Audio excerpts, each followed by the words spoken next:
Di tempat ini dibutuhkan ambisi, inisiatif, dan motivasi yang sangat tinggi untuk menjadi orang pertama di The Big Start Indonesia.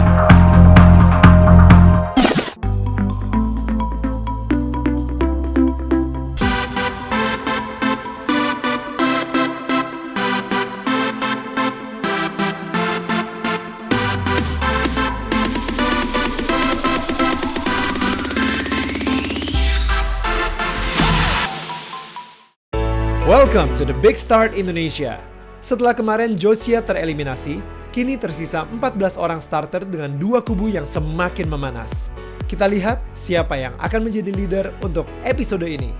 Nama saya Damar Purbangkara, saya founder dari Gauri Artificial. Gauri itu saya pas kelahiran anak pertama, itu nama anak saya Gauri. Nama saya itu Menadia, brandnya Leon Paperworks. Ini sebenarnya didedikasikan buat anjing aku sih. Craft adalah sebuah hasil karya yang berkaitan dengan barang dan menghasilkan kerajinan tangan. There's a lot of things that we can make through craft.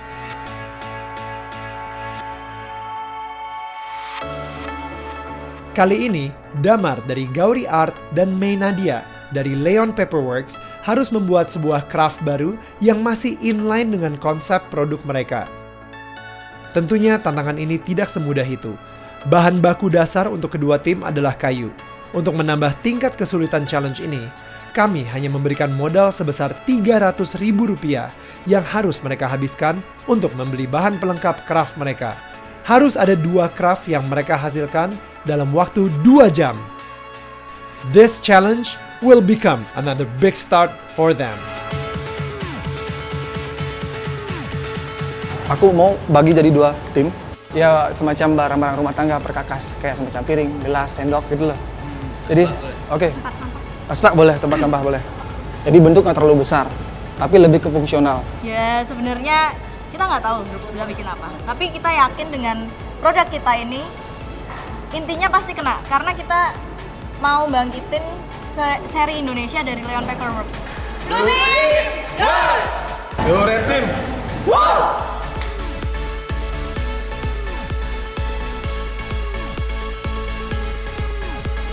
Oke, tim merah saat ini lagi ada di challenge untuk crafting dan kesenian. Aku bagi grupku jadi 2 bagian. Jadi ada grup 1 itu untuk bagian dasar atau pembentukan rangka. Grup kedua itu untuk finishing. Jadi sistem kerjanya aku bikin 2 grup. Kita bikin kayak tatakan gelas gitu. Buat tatakan gelas itu pasti harus ada packagingnya kan. Bikin packagingnya juga pakai kertas juga.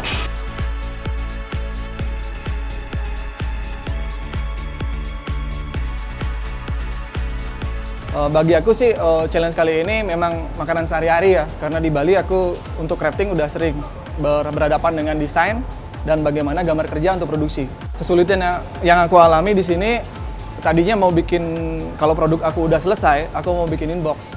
Salah satu anggota aku suruh belanja untuk nyari engsel nggak ada. Aku change plan, jadi aku bikin yang lebih sederhana lagi. Jadi aku bikin semacam nampar gitu. Kami terbatas bahan karena toko yang deket itu persediaan bahannya nggak banyak. Iya sih, kesulitannya motong kayu dengan cutter. Kompleks banget ya. Soalnya pertama kan ini kan woodworking, peralatannya nggak bisa dikit gitu. Mesti banyak peralatannya. Tapi seru sih. Di awal Nadia langsung tanya siapa yang bisa gambar. Jadi saya langsung volunteering. Gue bilang gue bisa gambar gitu. Terus dapat konsep dari Nadia, suruh gambar pulau, kemudian tiap pulau di Indonesia ada trademarknya apa, disuruh gambarin.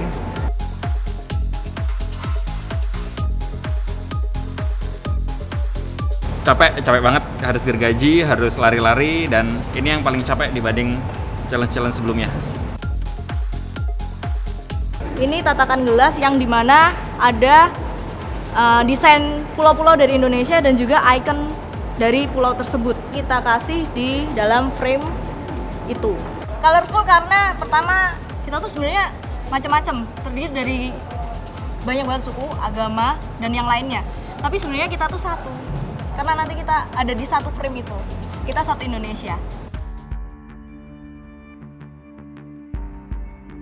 Halo, selamat pagi kontestan The Big Start Indonesia. Dan pagi ini kita kedatangan juri tamu istimewa, Aryo Pratomo.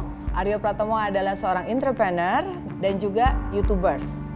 Dan Pak Henry, kita mulai judging proses hari ini? Iya. Oke. Kalau gitu kita panggil para ketua tim.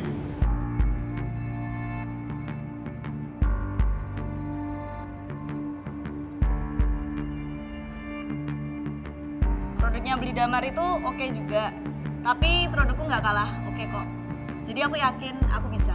Unik ya, jadi produknya Nadia ini termasuk unik sekali karena bisa customize yang pertama. Dan kedua, yang jadi concern saya paling besar karena dia ada tema Indonesia juga. Nadia, bisa diceritakan konsep kerajinannya ini apa? Oke, jadi konsep kerajinan kami ini, kami menamakan ini adalah paket coaster seri Indonesia atau paket tatakan gelas seri Indonesia. Ini ada pulau-pulau Indonesia Pulau-pulau. dan beberapa ikon yang ada di pulau Indonesia itu.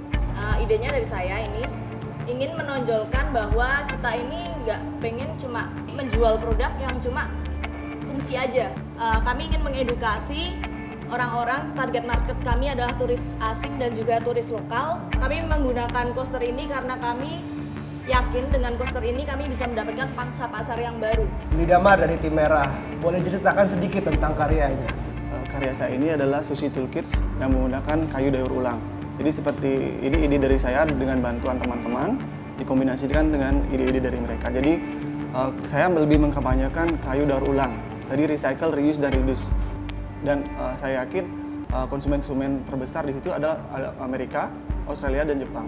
Saya pengen tahu alasannya kenapa nggak kamu membuat sesuatu yang memang bisa jadi khasnya Indonesia gitu. Sebenarnya kemarin pernah ada kasus untuk produksi sushi, tapi dikolaborasikan dengan ukiran Bali. Hanya saja kondisi waktu challenge ini berlangsung, itu ukiran itu lumayan ribet ya Ibu. Jadi kita harus menggunakan alat ukir manual atau yang lebih simpel sekarang kita dengan produksi banyak, kita biasanya menggunakan mesin. Kalau nanti ini, anggap ini jadi nanti akan jadi realitas. Gimana proses produksinya? For every project yang saya hadapi, saya biasa membagi menjadi 2 grup.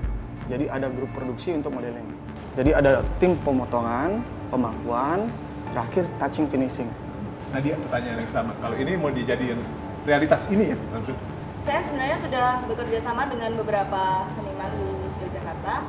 Untuk produksi sendiri saya serahkan ke ibu-ibu PKK karena mereka lebih teliti. Untuk yang artistik ini saya serahkan ke tim isi. Serahkan begitu saya? Enggak, maksudnya biasanya saya sudah kasih template-nya sih. Gimana kamu jaga kualitasnya? Saya biasanya juga lihatnya dari finishing. Ini kira-kira kalau misalnya retail value-nya kalian planning mau jual berapa ya kira-kira? 150 sampai 175 satu set. Yang ini? Satu set ya. 150 sampai 175. Kamu punya? Kalau saya 200 sampai 300 karena ini handmade sih. Kita misalnya dari judges, kita punya 300.000. Tolong bisa jualin ke kita nggak? We can only buy one product. Bahan-bahan saya ini menggunakan kayu natural dan ini merupakan daur ulang. Ini adalah coaster atau tatakan gelas yang telah didesain oleh anak bangsa kita. Bisa membantu para ibu-ibu rumah tangga yang berkekurangan. Ini tadi kan harganya 175-an ya. Ini harganya 250 sampai 300.000 ya. Pricing strategi kamu itu dari mana gitu? Desain itu mahal harganya. Karena saya sendiri sudah bergerak di bidang desain. Saya yakin bisa menjualnya 200 sampai 300. Oke, pricing strategi saya. Kalau kita ngomongin masalah kerajinan, itu sebenarnya bahan dasarnya murah. Apalagi saya ambil di sini temanya recycle. Dan kenapa ini bisa dijual dengan harga mahal? Saya tahu harga sushi set itu bukan barang murah gitu lah. Jadi mereka seperti Jepang dan Australia itu punya standar tinggi banget. Jadi ini saya rasa 175 itu worth it lah dengan barang yang saya buat ini. Boleh cerita nggak proses pengambilan ide itu seperti apa? Kalau dari saya sendiri, saya memang sudah mempunyai ide ini. Oke. Kemudian saya share ke teman-teman. Kemudian dengan diskusi bersama, saya mendengarkan masukan-masukan dari teman-teman saya. Ada yang menentang nggak? Menentang nggak, cuma ada yang memberikan ide selain ini juga. Kalau dari saya buatkan model dulu. Jadi saya biasa buat sketsa dulu ke teman-teman, lalu saya buatkan gambar kerja. Nah, untuk ide-ide dari teman-teman, mereka seperti untuk adding-nya.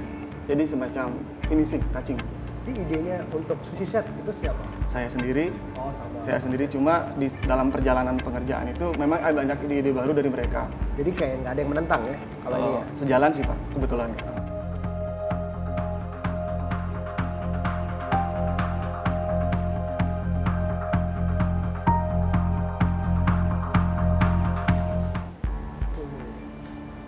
Oke, Nadia ya, saya tuh dari awal sudah menaruh perhatian sama kamu karena pada saat dari pitching awal kamu itu sudah punya konsep yang bagus tentang buku seri Indonesia dan kamu juga punya CSR program yang sudah kamu pikirkan untuk brand kamu.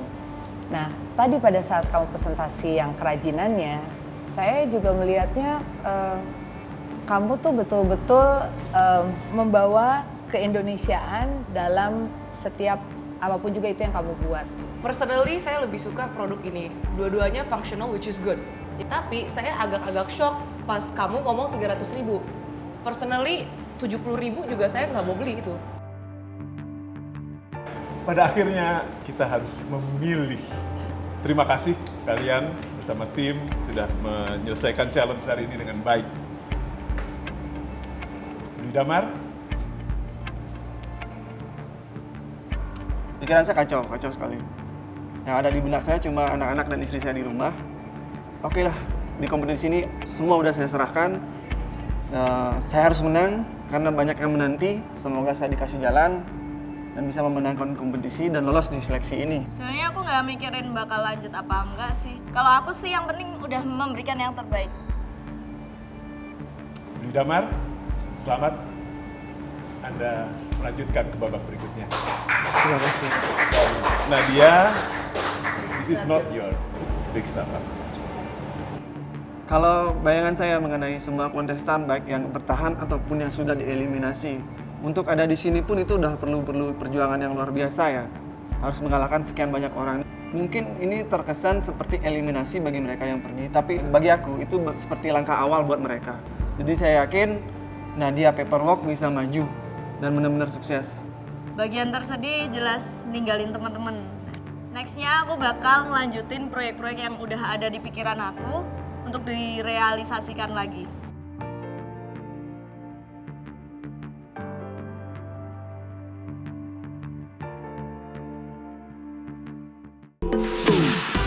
Next on The Big Start Indonesia.